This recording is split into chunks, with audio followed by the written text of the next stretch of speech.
Assalamualaikum warahmatullahi wabarakatuh. May tanong dito. Sabi niya, salam po ustad, haram po ba yung kumain ka sa isang birthday party? Pero hindi po nag-greet sa celebrant at intention ay kumain lang talaga. Waalaikum salam warahmatullahi wabarakatuh.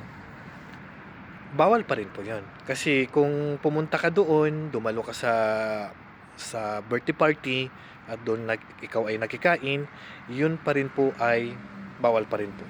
Kasi kabilang din po ito sa pagkikipagtulungan sa sinabi ng Allah Subhanahu wa Ta'ala na wala ta'awanu alal ithmi wal udwan, at huwag kayo magtulungan sa gawaing ipinagbabawal at kahalayan. Maliban na lang kung halimbawa binigyan ka, hindi mo alam na galing sa birthday tapos binigyan ka, so walang issue dito. Wala pong connection dito kung bumati ka o hindi ka bumati. Ang problema dito kung pumunta ka sa birthday party, inimbitahan ka dito, tumalo ka at nagkikain ka doon, yun po yung bawal sa Islam. Pero kung binigyan ka lang na hindi mo alam na yun ay galing sa birthday o kaya ay galing sa non-Muslim, galing sa programa nila, binigyan ka ng pagkain, hindi ka naman nag-request, so walang problemang tanggapin yun. Ang bawal ay batiin mo sila, ang bawal ay umattend ka sa birthday party at doon ka nakikain. Wallahu alam. Assalamualaikum warahmatullahi wabarakatuh.